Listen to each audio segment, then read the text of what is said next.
Welcome to More Than Our Story, where we strive to inspire by profiling incredible people. I'm Daniel Height, and today I'm joined by Stephen LaSalle. He was a member of the Canadian Armed Forces for 12 years, a recipient of the Queen's Diamond Jubilee Medal in 2013, and is now a para-triathlete, hoping to secure world classification this summer so he can represent Canada internationally. Stephen, welcome. Thanks, Daniel. It's a pleasure to meet you, and it's a pleasure to be on the podcast. So you served 12 years as a member of the Canadian Armed Forces. First off, thank you for your service. Welcome. And what was it that led to your decision to serve in the first place? I always had, I think, a desire to serve others within me. I don't really think earlier on in my life I thought I had the confidence in myself enough to join the military. And in my 30s, I had the opportunity to join the reserves working with the cadet program. And I saw it as a great opportunity to give back and to serve our country while still being able to have a career and a family. So I joined the military. And as you said in your intro, I did 12 years working both as a cadet instructor and then later on in a public affairs role for the military. So you were, as I mentioned up at the intro, you received the Queen's Diamond Jubilee Award. Yes. Were you at Rideau Hall to receive that? No, that was done locally with my chain of command. And what did that mean to you to receive that medal? Good question. It felt good to be recognized. Not that I ever want to be recognized for the amount of time or effort I put into something, but it was great to receive that recognition from the Crown and my chain of command for all the time that I had given at that point to working with youth in our local community. I often say that there's no better job in the military than having the opportunity to work with young people to help find and demonstrate their true potential in life, allowing them to go on and achieve greater things than they thought were remotely possible before they joined the cadet program. So what was the most rewarding part for you about working with the armed forces? I think there was really two parts when I look back. Definitely working with the youth and seeing young people at the age of 12 come in and, oftentimes, very unconfident in themselves, very unsure, sometimes facing bullying situations at school or difficult home life balances or home balances. And at the age of 18, graduating with the program, going on to university or to other opportunities and being a much more stronger, confident, and determined young person was definitely one of the highlights. The second was being selected to represent the Canadian Forces in Operation Nijmegen in 2013, which is the Canadian military's annual participation in something called the Nijmegen Marches in the Netherlands. And that's a 4-day march through the Netherlands, the Dutch countryside, 40 kilometers a day with about 45 pounds total on your back. And that was a huge highlight to do that as well. So you were, I'm going to jump forward here. During a training exercise in spring of 2018, you sustained an injury to your lower leg, resulting in nerve damage. What happened? I was in a period of physical training. I rolled my ankle. I damaged some ligaments and damaged a nerve and developed a rare nerve injury called complex regional pain syndrome. And what that is basically the damaged nerve short circuits and it no longer is sending the right message to the brain. So in terms of pain, they rate the pain scale 42 out of 50, the most pain a human can endure. That's on top of amputation without med. And the brain's not able to regulate the swelling, so the foot becomes the size of the thigh.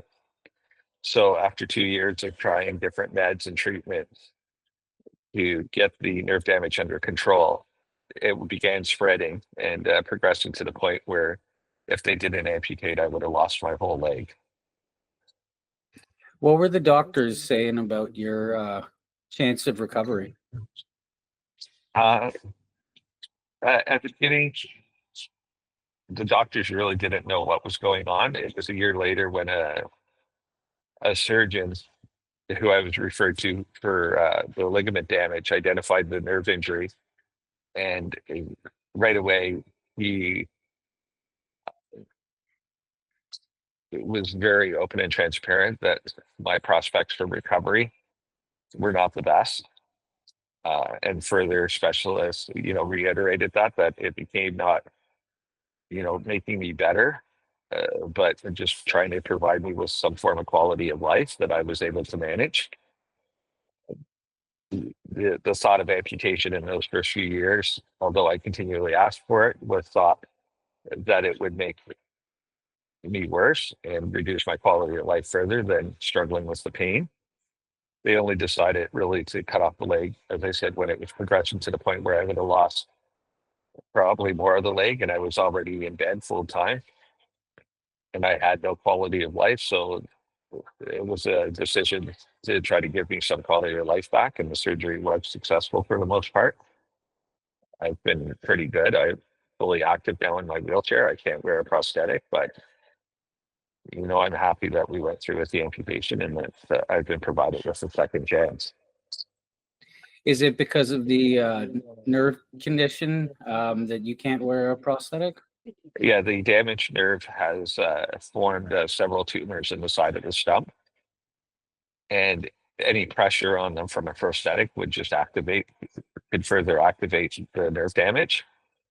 And so to be safe, we don't put any pressure on that area.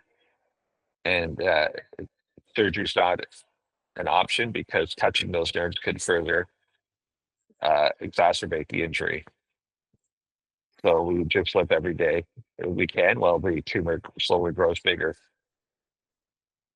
So how was it embracing your new reality? My new reality took a lot of getting used to. Sorry, I become sometimes a bit emotional. I really went from a type A personality type of person, uh, very busy, very active in the community, busy military career, um, to not being able to do very much of it all anything, really hit me hard. Um, and yeah, it's something that I still struggle with a bit, although I try to be tough and stoic. Uh, there's a lot of frustration that comes with all of a sudden missing a leg and not being able to do things the way that you used to be able to do, or in some cases, not even being able to do anymore because it's simply too dangerous or it's too difficult for me to do. So you have found sports as a way to inspire others to help overcome their own challenges and achieve their own goals and dreams. Um, were you always like that, or was it were your own challenges the catalyst to? Yeah, I think my own challenges were the catalyst. I know early on, as my injury progressed, my mental health deteriorated, and being physically active again was something that helped manage the darkness. And I needed that rush every day of doing something physically active to help me with my mental health. And it just grew more and more into needing it as I became able to do things. Uh, and triathlon uh, just became a natural fit for me. It gave me the routine and schedule I needed during the day, but it also gave me the push that I'm used to of challenging my body and pushing it through something extreme that I don't think necessarily I physically or mentally are able to do. When did you discover para triathlon? Actually, just last year, uh, uh, a friend from the gym had seen an email come across about an open house for para triathlon and asked if I'd like to go with her to find out about it. And I did, and I immediately fell in love with it. I thought it was a great challenge for me. It was difficult. It was something way outside my comfort zone. And I successfully completed, I think, 4 triathlons last year. And at the end of the season, I was eager to get going again this summer. And through that, I got into master swimming as a way over the winter to help improve my swimming, and just really fell in love with the whole endurance sport concept of, as I said, pushing the bodies. And now, So under and the every tutelage of your coaching team, you've quickly made a name for yourself. You've set some big goals for yourself this year. Do you want to share what those are? Yeah, so this year I started the season out with completing 6 triathlons, which I've done all but one of them. One I had to pull out of due to virus, as well as I said to get my world classification, which I did in July, which allows me now to complete when I'm ready at an international level. I also had the opportunity to compete in a World Cup triathlon for the first time in Magog, Quebec. So I've been really fortunate through a great coaching team and a great group of supporters to really have an incredible triathlon season and really improve on last season. And as you said, become recognized within the para community and the triathlon community for my achievements. So how does one go about acquiring world classification? So world classification, when you're ready for it, Triathlon Canada, through the advice of the coaches, put you through, and it's really the first step is a medical assessment to assess your category and where you would fit in the para world. So me being a wheelchair athlete, which is called WPC2. And then the second piece is the coach, Triathlon Canada, again, with the advice and the input of the coaches, decide that you're ready and that your times are sufficient enough to be competitive at that level and compete. And then as the races come up, you put forward with Triathlon Canada an expression of interest with the letter supporting your willingness to participate from your coaches, and then you're selected, therefore, to compete. So we're looking at now getting into some at least continental cups within the new year as they come up, and really show people how it's done. So according to my research, and please correct me if I'm wrong here, paratriathlon has 6 classifications, I believe. I believe so. There's one So class for athletes in wheelchairs, one for yeah, athletes with visual impairments, and then the yeah, remaining are for ambulant athletes with I believe varying. so. Yeah, I believe so. Yeah. So So, I'll. and I Yep. in Canada, I think overall, I believe there's only 5 wheelchair athletes through Triathlon Canada right now. Leanne Taylor being one of who competed at the last Olympics, very talented athlete, and the rest at my level throughout Canada developing and trying to get to that level of So international. I'm really curious about your class. Not all courses are open to hand cycles. Why is that? And what do course planners and race directors need to consider to ensure inclusivity? That's a great question. Uh, the design of the course is the first factor. The hills are an important part. There's I believe it's 9 degrees is the maximum pitch for a hand cycle course for para, and then there's another one for the running portion. For so it really requires them working with Triathlon Canada or Triathlon Ontario to have a course that's designed for para athletes. Uh, as well, it requires a bit more space, of course, in transition.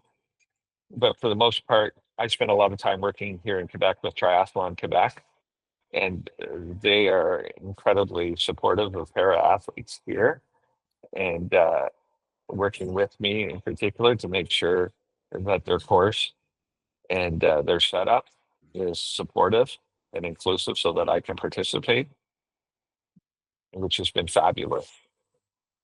So triathlon's not a cheap sport for anybody to enter, especially when factoring in the specialized equipment you require. How do Yeah. you secure funds to cover all those costs?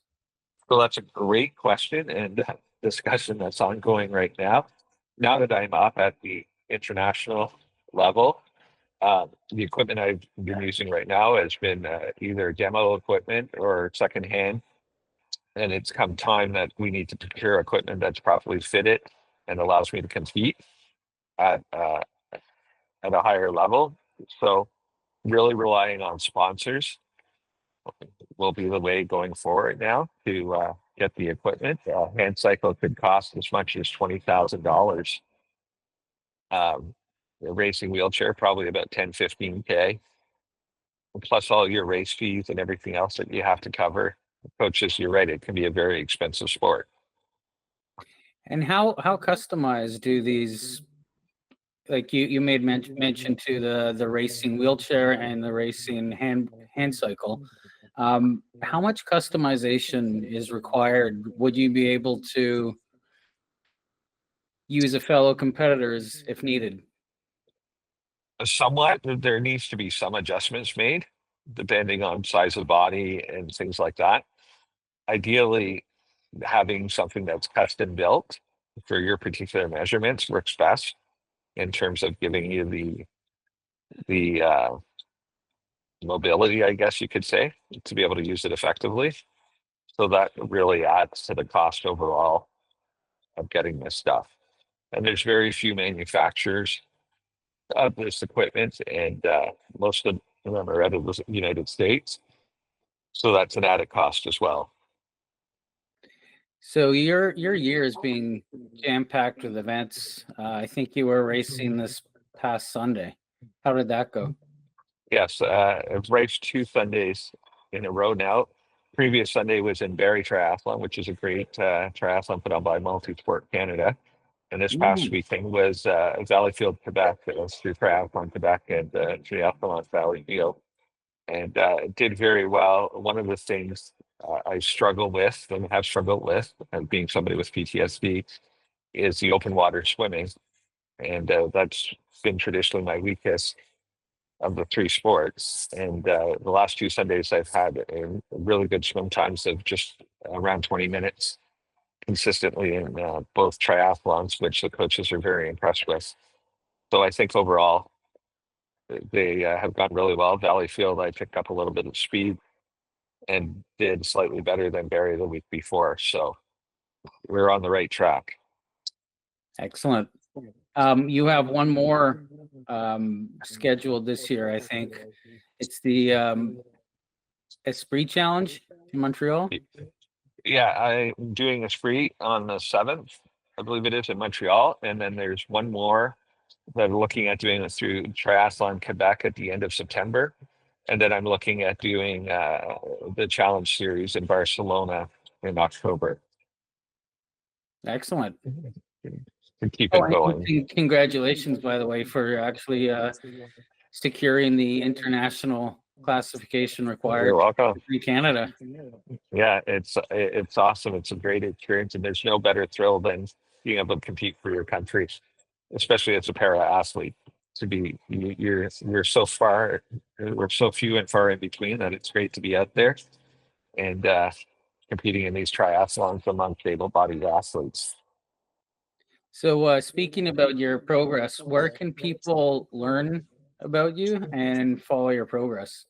Excellent question. They can follow me on my website at stephenlasalle.ca or on Instagram at SJE And what do you have your beyond this year? What are your goals for next year and beyond? Definitely to continue the success I've been having.